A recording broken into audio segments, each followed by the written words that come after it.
सुकाये,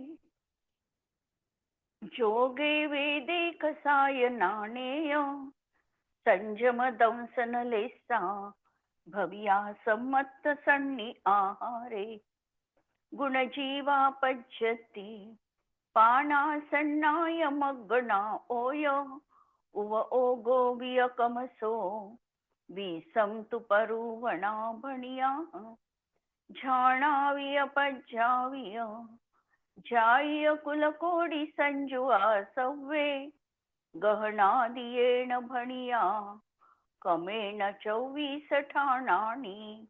अंतिम शासनायोग 1008 भगवान महावीर स्वामी की जय. द्वादशांग श्रुत देवी की जय. स्वाध्याय कक्ष संपेपर्यंत आपणा सर्वांना चतुर्विध आहाराचा त्याग असणार आहे. 24 ठाण चर्चा आमची सुरू आहे आणि या चर्चा अंतर्गत आम्ही स्वतःचं स्थान निश्चित केलं. 24 माध्यमातून गती, इंद्रिय, काय, जोग, वेद, कसाय, ज्ञान, दर्शन या सगळ्या माध्यमातून मी नेमकं कोणत्या स्थानामध्ये कुठे आहे, माझं अस्तित्व मी शोधण्याचा प्रयत्न केला. आज माझी जरी अशुद्ध अवस्था असली तरी या अशुद्ध अवस्थेची जाणीव करून मला शुद्धता प्राप्त करून घ्यायचं आहे.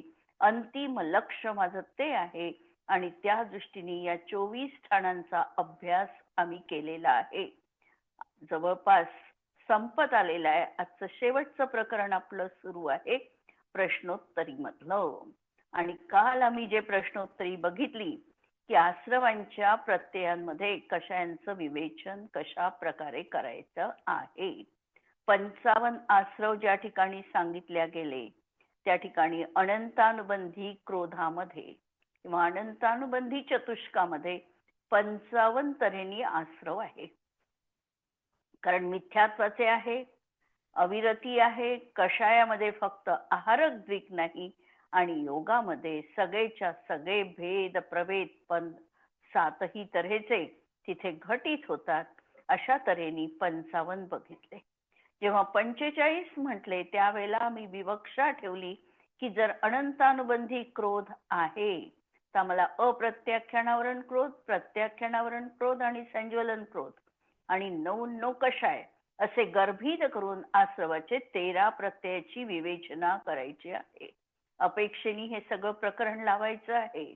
आणि जिथे 10 म्हटलं तिथे एकच गृहीत धरला आणि 9 कषाय असे मिळून 10 आश्रवाच्या प्रत्ययांचं कषायांचं या ठिकाणी ग्रहण आम्ही केलेलं आहे. म्हणजे या ग्रंथामध्ये जी विवक्षा राहिलेली आहे कषायांच्या बाबतीत ती ह्या दृष्टिकोनातून आम्ही अभ्यासली आहे. आता नंतरचा 78 नंबरचा प्रश्न आहे. 76 लाख जातियां कौनसे योग में होती है. कोणत्या योगामध्ये 76 लाख जाती होतात.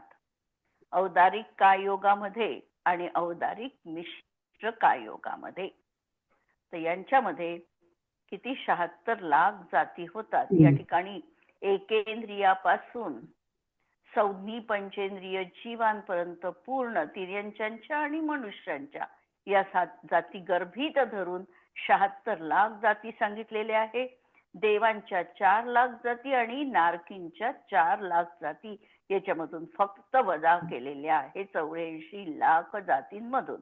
म्हणून देव आणि नारकी संबंधी 8 लाख जाती इथे आम्ही धरल्या नाही. कारण तिर्यंच गतीतील जीवांना आणि मनुष्य गतीतील जीवांना औदारिक कायोग आणि औदारिक मिश्र कायोग हे होतात आणि त्यांच्या जाती एकूण 76 लाख जाती होतात. जसं आम्ही बघितलं होतं एकेंद्रियाच्या जाती 42 लाख जाती त्यांच्याच आहे एकेंद्रिय जीवांच्या. द्विनेंद्रियाच्या, 3 इंद्रियाच्या या सगळ्या मिळून 76 लाख जाती होतात. कितनी जातियों में सौनी, सदनी आणि असौनी दोनों जीव होते हैं. सौनी आणि असौनी दोन्ही तिर्यंच गतीतील जीवांमध्ये सौनी आणि असौनी. कारण त्या ठिकाणी 2 अशा प्रकारच्या जाती त्या वेगवेगळ्या सांगितल्या नाही, एकामध्येच अंतर्भूत केलेला आहे पंचेंद्रिय तिर्यंच्या. आणि त्याच्या जाती आहेत 4,00,000 जाती, त्या संज्ञींच्या पण मांडता येतात आणि असंज्ञीच्या पण 4,00,000 जाती मांडलेल्या आहे. प्रश्न 80वा, केवली भगवान संज्ञी असंज्ञी दोनों व्यपदेशन से रहित है, इसीलिए उन्हें अतीत जीव समास वाला मानना चाहिए. जसं केवली भगवंतांना आम्ही ते संज्ञी आहे की असंज्ञी आहे आम्ही म्हणतो, ते संज्ञातीत आहे. आता त्यांना संज्ञा काही गरजेच्या नाही. तसं त्यांना जीव समासाच्या अतीत पण का नाही मांडलं, हा प्रश्न या ठिकाणी उपस्थित केला. उत्तर देतात नहीं, क्योंकि द्रव्य मन के अस्तित्व जरी केवली भगवान आहे, भाव मन आता नाही. याचं कारण असं, भाव मन हे कसं आहे, क्षायोपक्षमिक ज्ञान आहे. भाव मनाचं कार्य क्षयोपक्षमिक रूपाने आहे. नो इंद्रिया वरण कर्माचा क्षयोपक्षम असताना भाव मनाचं कार्य आहे. आता तीर्थंकरांच्या म्हणजे केवली भगवंतांच्या बाबतीत क्षयोपक्षमाची गरजच उरली नाहीये. त्यामुळे आता त्यांचं ज्ञान क्षयिक झालेलं आहे. त्यामुळे तिथे भाव मन नाही आहे, हे बरोबर आहे. परंतु द्रव्य मनाची संरचना तिथे आहे की नाही, मनोवर्गणा त्यांना ग्रहण करतात आहे की नाही. तर ग्रहण करतात आहे का 13व्या गुणस्थानात मनोवर्गणा, की ग्रहणच करत नाही. द्रव्य मन कायम आहे. नो कर्म वर्गणांचं ग्रहण ते करत आहे. संयोग अवस्था असेपर्यंत नो कर्म वर्गणा प्रदेश परिस्पंद आहे. त्यामुळे प्रकृती बंध आणि प्रदेश बंध असा बंध त्या ठिकाणी होतो आहे. नो कर्म वर्गणांचं ते ग्रहण करत आहे आणि नो कर्म वर्गणांचं ग्रहण करताना या औदारिक शरीरासाठी लागणाऱ्या वर्गणा, वचनांसाठी लागणाऱ्या वर्गणा आणि मनासाठी लागलेल्या वर्गणा, मनोवर्गणा हे ते ग्रहण करतच आहे. म्हणून द्रव्य मनाची स्थिती तिथे कायम आहे. म्हणून द्रव्य मन के अस्तित्व आणि भावमन, जर आम्ही म्हटलं भावमन तर आत्ता नाही आहे, वर्तमानात नाही आहे, पण 12व्या गुणस्थानापर्यंत भावमन होतं.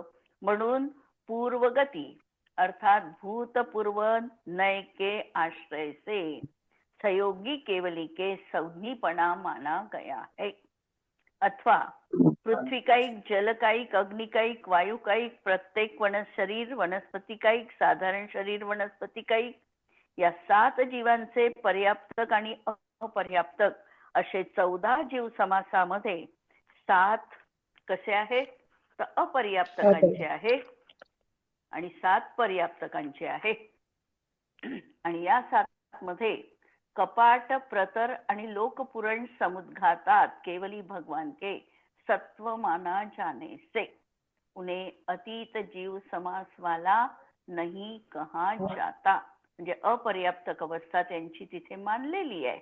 मिश्र झाल्याबरोबर अपर्याप्तक अवस्था मानलेली आहे केवली भगवंतांची पण, आणि अपर्याप्तक मानलेली आहे. याचा अर्थ जीव समास तिथे अभिप्रेत आहे. म्हणून त्यांना जीव समासाच्या अतीत म्हणता येत नाही. उत्तर आलंय लक्षात? कारण अपर्याप्तक दशा त्यांची तिथे आहे. कधी? कपाट, प्रतर आणि लोकपुरण. इथे कोणता काय योग आहे? कारमान काय योग आहे? समुद्घात आहे. आणि समुद्घातामध्ये त्यांची अपर्याप्तक अवस्था लावलेली आहे. अपर्याप्तक अवस्था लावली याचा अर्थ त्यांना समासात टाकलेला आहे. समासातीत म्हणता येत नाही. अपर्याप्तक अवस्था म्हणजे आपण म्हणतो पर्याप्ती पूर्ण व्हायच्या आधीची अवस्था. आता इथे काय लावायचं तर? हो, आता इथे तसं लावायचं की त्यांनी केवळ समुद्घात करायला सुरुवात केलेली आहे. त्यामुळे त्यांचे आत्मप्रदेश बाहेर पडलेले आहे तैजस आणि कारमान शरीरासोबत, आणि त्यामुळे त्यांची अजून पूर्ण अपूर्णता आहे. म्हणजे पूर्णतेसाठी करण्याचा त्यांचा प्रयत्न आहे. म्हणून त्या ठिकाणी अपूर्णता मांडली आहे आणि म्हणून त्या ठिकाणी अपर्याप्तक अवस्था मांडली. देह धारण करतो तशी अपर्याप्तक अवस्था नाही, त्याच्यापेक्षा ही वेगळी अशी निवृत्त अपर्याप्तक अवस्था लावायची इथे. आणि दंडामध्ये मिश्र झालेले आहे ते दंड अवस्थेत, आणि कपाट आणि प्रतर आणि लोकपुरण या नाही, कपाट मध्ये मिश्रच आहे. प्रतर आणि लोकपुरण मध्ये प्रतर आणि लोकपुरण या 3 समयात कारमान काय योग आहे, आणि कपाटाचे 2 समय त्यावेळेला मिश्र अवस्था आहे, आणि दंड मध्ये औदारिकच काय योग आहे. दंड मध्ये औदारिक काय योग, कपाट मध्ये मिश्र आणि 3 मध्ये कारमान, परत इकडे पण कपाट मध्ये मिश्र आणि मूळ दंड आणि मूळ शरीर, असा हा 8 समयांचा कालावधीमध्ये 2 समय मिश्रचे, 3 समय अनाहरकाचे आणि बाकीचे समय आहारकाचे म्हणायचे. आणि आपल्यासारखी तिथे ग्रहण आहे म्हणून अपूर्ण अवस्था नाही मांडली, पण आता ते सगळं पूर्ण करण्याच्या याच्यात आहे म्हणून निवृत्त अपर्याप्तक अवस्था लावलेली आहे तिथे.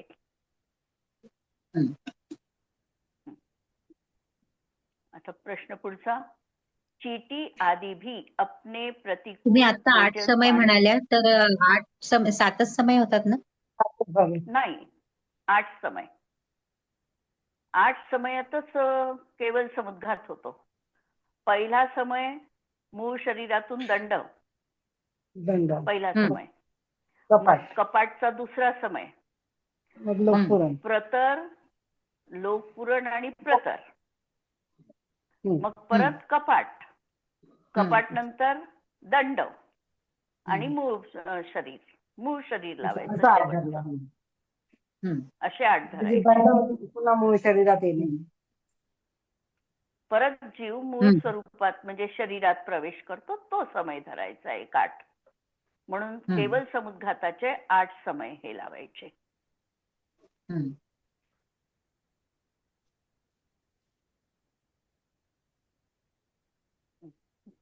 पुढचा प्रश्न, चीटी आदि भी अपने प्रतिकूल भोजन पानी आदि से अपना रास्ता मोड़ लेती है, अतः उसे असौज्ञी कैसे कह सकते हैं. तिला देखील इष्ट अनिष्ट बुद्धी आहे, ती आपलं बरोबर जिकडे पाहिजे तिकडेच ती जाते, मग तिला संज्ञी का नाही म्हणायचं बा. ती पण आपल्याला अनुकूल कार्य करते, प्रतिकूलला त्याग करते, मग तिला संज्ञी मानायला काय हरकत आहे, असा प्रश्न आहे. उत्तर वाचतेच, प्रतिकूल सामग्री से अपने को बचाना मात्र मन का कार्य ही नहीं है, यह कार्य तो इंद्रियों के माध्यम से भी हो जाता है. कोणतं आहे तर मनाचं कार्य विचार करणं, हेय उपादेय, आत्म्याच्या कल्याणासाठी काय चांगलं काय वाईट किंवा उपदेश ग्रहण करणं, हे सगळं मनाचं कार्य आहे. आणि या ठिकाणी ते कार्य दिसत नाही. कोणताही जीव असेल तरीही आपल्या शरीरासाठी प्रतिकूल असणाऱ्या सामग्रीचा तो स्वभावतः त्याग करतो शरीरासाठी. आणि इथे जे मनाचं कार्य आहे ते त्याच्या पुढे आहे, आत्म्याच्या कल्याणासाठीच आहे. म्हणून शरीरापासून बचाव म्हणजे प्रतिकूल सामग्री से बचाव करना इतना मात्र मन का कार्य नहीं है, वह कार्य तो इंद्रियों के माध्यम से भी हो जाता है, क्योंकि इंद्रियों के इष्ट विषयों में जीव की प्रवृत्ति बिना किसी प्रयास से देखी जाती है. कारण इंद्रिया देखील कशी आहे तर इष्ट विषय जो आहे तिकडे तिची नॅचरल प्रवृत्ती असते. जसं स्पर्शनेंद्रियाची नॅचरल प्रवृत्ती उन्हाळ्यामध्ये थंड स्पर्शाची आहे किंवा हिवाळ्यामध्ये उष्ण स्पर्शाची, स्पर्शनेंद्रियाची नॅचरल प्रवृत्ती त्या ठिकाणी तशा प्रकारची आहे.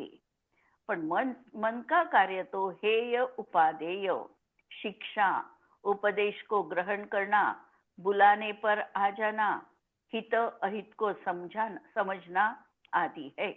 यह कार्य चीटी आदि असौज्ञी पर्यंत जीवों के नहीं देखे जाते, इसीलिए ये जीव असौज्ञी ही कहे गए हैं.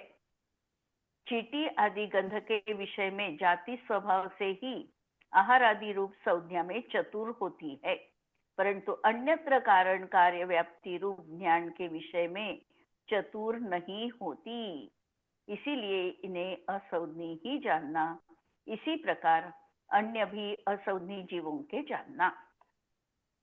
आणि दूसरी बात, जिनेन्द्र भगवंत ने एकेंद्रिय से लेकर असौधनी पंचेंद्रिय पर्यंत जीवों को असौधनी ही कहा है। इसीलिए प्रतिकूल सामग्री के मिलने पर रास्ता मोड़ लेने वाली चीटी आदि असौधनी ही है।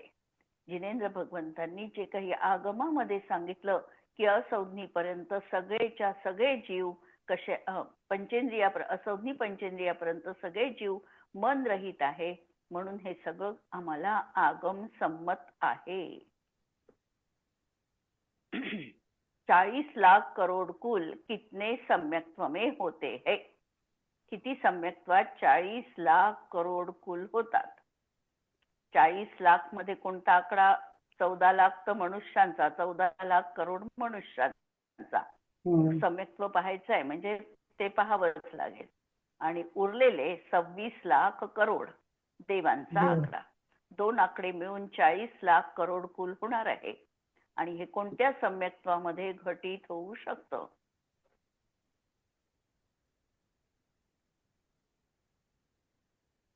चाळीस लाख करोड एकमेव द्वितीयोपशम सम्यक्त्वातच घटित होऊ शकतं, कारण तेच मरून देव बनू शकतात। देवपर्यायीमध्ये 26 लाख करोड कुल त्यांचे आहे आणि मनुष्यांमध्ये ते होतात, म्हणजे मनुष्यांचे 14 लाख करोड कुल आहे। नंतरचा प्रश्न, म्लेच्छ खंडों के जीवों की क्या विशेषताएं है? म्लेच्छ खंडामध्ये जीवांच्या विशेषता काय? पहिली विशेषता, म्लेच्छ खंडामध्ये सम्मूर्छन मनुष्य नहीं होते।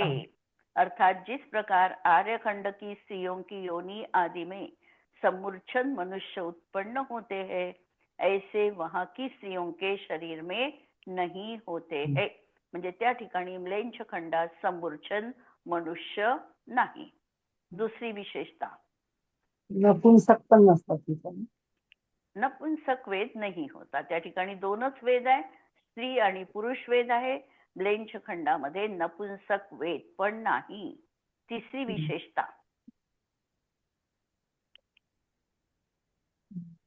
म्लेच्छ खंडामध्ये एक मिथ्यात्वच गुणस्थान त्या ठिकाणी असतं। चौथी विशेषता,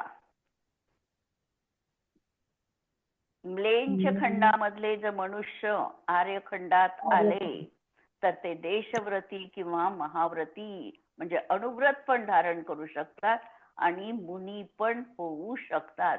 आणि हे कधी संभवनीय आहे हा प्रश्न आहे। मनुष्य खंड में आकर देशव्रती और महाव्रती चतुर्थ काळात हे संभव आहे। ज्या वेळेला चक्रवर्ती म्लेच्छ खंडामध्ये जाऊन तिथल्या मुलींशी विवाह करतात, विवाह केल्यानंतर वास्तविकतः तिथे ते जातात त्यावेळेला सगळं मिथ्यात्वच तिथे आहे, मिथ्यादृष्टी जीवच तिथे असतात। तिथल्या म्लेच्छ खंडातील मुलींशी ते लग्न करतात, मुलींना सोबत आणतात आर्यखंडात। आणि ज्या वेळेला मुलगी आर्यखंडामध्ये येते त्यावेळेला त्यांच्या सोबत अनेक पुरुष स्त्रिया आर्यखंडामध्ये येऊ शकतात आणि येतात पण। आणि जे येतात धर्मश्रवण करतील आणि इथे धर्मश्रवण केल्यानंतर जर त्यांना वैराग्य प्राप्ती झाली तर त्या ठिकाणी ते देशव्रत म्हणजे सम्यक्त्वी बनू शकतात, देशव्रती बनू शकतात किंवा मुनी असेल तर महाव्रती देखील बनू शकतात। म्हणून म्लेच्छ खंडातून इथे येणाऱ्यांसोबत ते येतात आणि अशा प्रकारे धर्म त्यांच्या जीवनामध्ये अवतरित होऊ शकतं। मुनी पदापर्यंत ते जाऊ शकतात, पण मोक्षाला जातात की नाही याच्यावर नक्की निर्णय नाही। काही आचार्यांच्या मते ते मोक्षाला पण जाऊ शकतात, पण काही आचार्यांनी त्याला नाही म्हटलेलं आहे। ही एक विशेषता। शिवाय तीर्थंकर आदींचं समवशरण हे आर्यखंडातच जातं, कोणतेही केवली म्लेच्छ खंडामध्ये जात नाही। तिथे उपदेशाची परंपरा नाही, तिथले इथे येऊन उपदेश ग्रहण करू शकतात, पण त्या ठिकाणी समवशरण गेलेला आहे म्लेंछ खंडामध्ये, किंवा केवली भगवंतांचा विहार म्लेंछ खंडात झालेला आहे, मुनींचा झालेला आहे.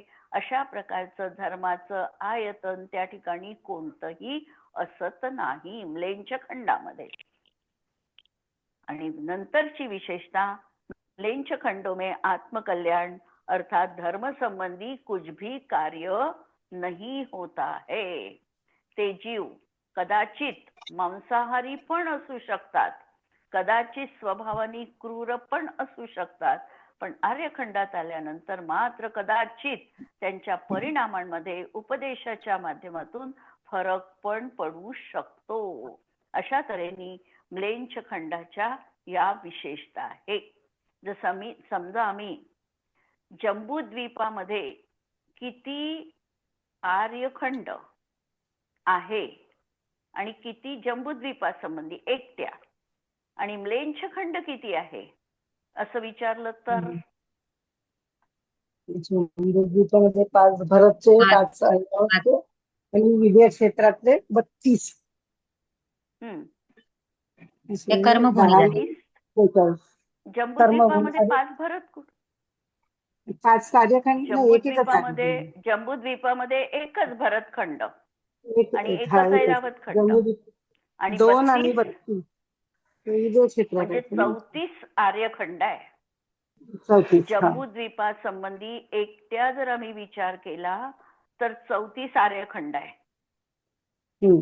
आर्यखंड आलं ना लक्षात? एक भरतासंबंधी, एक ऐरावत संबंधी आणि 32 विदेह क्षेत्रासंबंधीचे आर्यखंड आहे. आणि म्लेंछ खंड किती आहे? 2 आणि 25 32 160 म्हणजे 10 170. 170 काय केलं? 32 मध्ये 5 160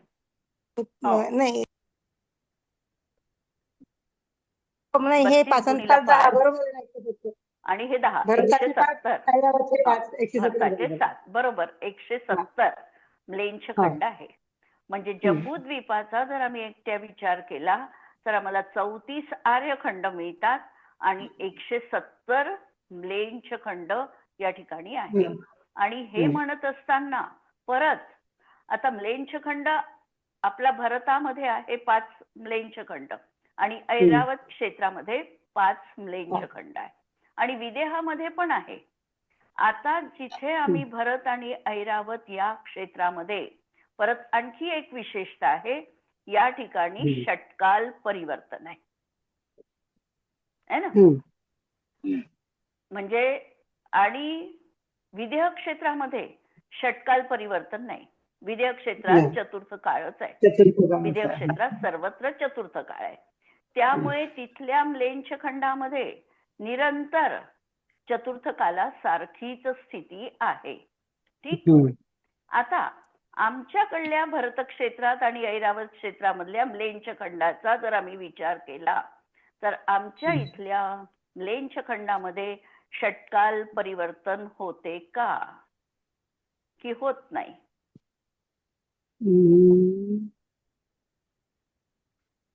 नाही होत. काय वाटतं? आहे ते माताजींनी सांगितलं होतं तेव्हा जैन भूगोल शिकवला तेव्हा आठवत नाही होत बहुतेक.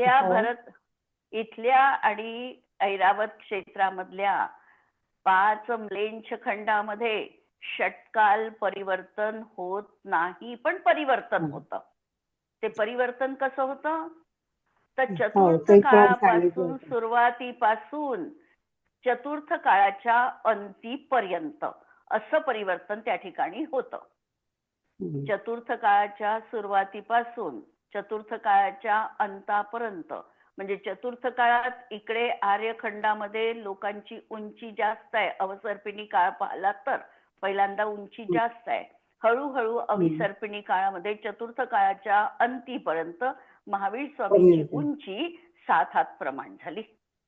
अशा प्रमाणे परिवर्तन म्हणजे सुरुवातीला आर्यखंड म्लेंछ खंडामध्ये भरत आणि ऐरावतच्या जी उंची आहे सुरुवातीला आदिनाथ स्वामीच्या समकालीन ज्या वेळेला तिथे म्लेंछ खंडाचा विचार केला तर त्यावेळेला लोकांची उंची इथल्या उंचीप्रमाणे होती आणि हळूहळू तिथल्याही लोकांची उंची कमी कमी होत होत महावीर स्वामींच्या कालखंडापर्यंत 7 हात प्रमाणपर्यंत ती उंची आली आणि नंतर तशीच ती कायम राहते आणि उत्सर्पिणी काळ परत येईल त्यावेळेला ती उंची वाढत वाढत परत चतुर्थ काळात समान ती होते. याचं कारण काय? हे तर हा सिद्धांत आहे पण याच्या मागे रहस्य काय आहे? कारण आमच्या धर्मामध्ये ज्या काही गोष्टी सांगितलेल्या आहेत त्या तर्कपूर्ण आणि वैज्ञानिक आणि पटणारे आहे.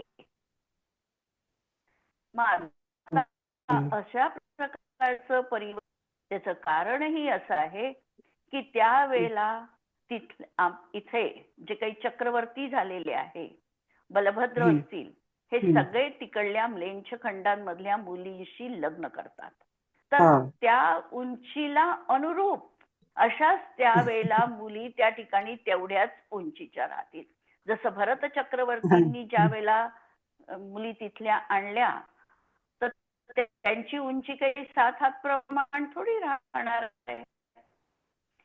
त्याही मुली तेवढ्या भारताला जेवढ्या सुशोभित होतील त्या शांतीनाथ कुंथुनाथ अरहनाथ हे नाही नंतर एक कोणचे शेवटचे चक्रवर्ती कोण झाले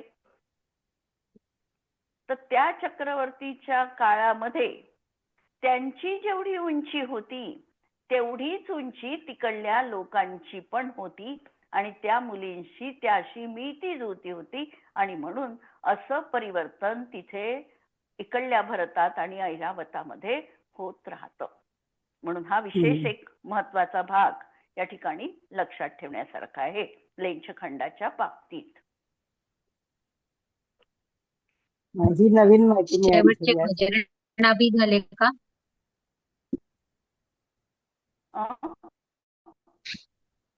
वज्रनाभी झाले का शेवटचे? शेवटची विजय क्षेत्रामध्ये पहिले आता नाव नाही ते. आठवत मघवा वगैरे असतील कोणी असे मघवा वगैरे झाले आहे ना इकडे दशचक्री द्वय कामकुमार सिद्धवरकुटवरून मोक्षाला गेलेले काही 10 चक्री आहे त्याच्यामध्ये असू ब्रह्मदत्त झाले का शेवटचे इतकं आठवत नाही नाव 12 चक्रवर्तींमध्ये कोण झालं पण त्यावेळेला त्यांनी तिथल्या मुलींशी जे लग्न केलं तर त्यांच्या उंचीला ब्रह्मदत्त चक्रवर्तीच आहे शेवटचे. ब्रह्मदत्त आहे का शेवटचे? हो 12वे हा ब्रह्मदत्त चक्रवर्ती 12वे आणि हे ब्रह्मदत्त मला वाटते नरकगामी झालेले आहे. ब्रह्मदत्त चक्रवर्ती नरकात गेलेले आहे. देव क्षेत्रात 63 लाख देव क्षेत्रात 63 लाख पुरुष होतात का? विद्या क्षेत्रात 63 लाख पुरुष होतातच तिथेही होतात तिथे पण चक्रवर्ती होतात तिथे पण नारायण प्रतिनारायण हे होतात 63 लाख पुरुष तिथेही आहेत. तर हे म्लेंछ खंडाबद्दल आपण बघितलं. आता म्लेंछ खंड कहाँ और कितने होते हैं आता आपण हा प्रश्न तसा घेतला. म्लेंछ खंड भरत ऐरावत और विंध्य क्षेत्र में स्थित है. इन क्षेत्रों में 850 म्लेंछ खंड है सगळे मिळून कारण आपण एका संबंधी बघितले एका संबंधी 170 आलेले होते म्हणजे 5 संबंधी 17 85 असे हे 850 म्लेंछ खंड आहे. 5 भरत 5 ऐरावत आणि 5 विदेह क्षेत्राच्या 160 नगरी आणि एकेका विदेहामध्ये 32 आहे नगरी आणि याच्यामध्ये 5 म्लेंछ खंड असे मिळून 170 आणि त्याला 5 ने गुणलं म्हणून 400 850 हे एकूण 2.5 द्वीपामध्ये म्लेंछ खंड आहे. प्रश्न किस गुणस्थान में किस लेशा की अपेक्षा 9 योग होते हैं? 5व्या आणि 7व्या गुणस्थानात पीत पद्म आणि शुक्ललेशेच्या अपेक्षेने 9 योग आहे आणि हेच गुणस्थान का घ्यायचे हे आणि पर्याप्तक राहणार आहे म्हणून आपल्याला हे 5वं आणि 7वं गुणस्थान घेतलं. 6वं त्याच्यामध्ये परत मिश्र अवस्था होते म्हणून 6वं सोडलं आणि 8 ते 12 मध्ये एक शुक्ललेशा. अशा प्रकारे हे पाहलं. लब्ध पर्याप्तक मनुष्यों से सहित क्षेत्र ज्यादा है या रहित क्षेत्र. लब्ध पर्याप्तक मनुष्यों से रहित क्षेत्र जास्त आहे कारण लब्ध पर्याप्तक जीव म्लेंछ खंडात होत नाही आणि म्लेंछ खंड आहे 850 आणि आर्यखंड आहे 170. त्यामुळे लब्ध पर्याप्तक क्षेत्र मनुष्यांचं जास्त आहे. कमी आहे. लब्ध पर्याप्तक कमी आहे, लब्ध पर्याप्तक रहित जास्त. लब्ध पर्याप्तक मनुष्यांचे कमी आहे.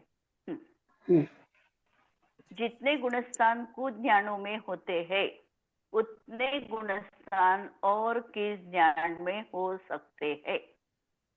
कुछ ज्ञानात किती गुणस्थान आहे? 2. पहिलं आणि दुसरं. 2. पहिलं आणि दुसरं. तितकेच गुणस्थान कोणत्या ज्ञानात होतात म्हणजे 2 गुणस्थान कोणत्या ज्ञानात होतात? केवल ज्ञान. 13वे आणि 14वे केवल ज्ञानामध्ये. कितने योगों में 8 ज्ञानोपयोग होते हैं?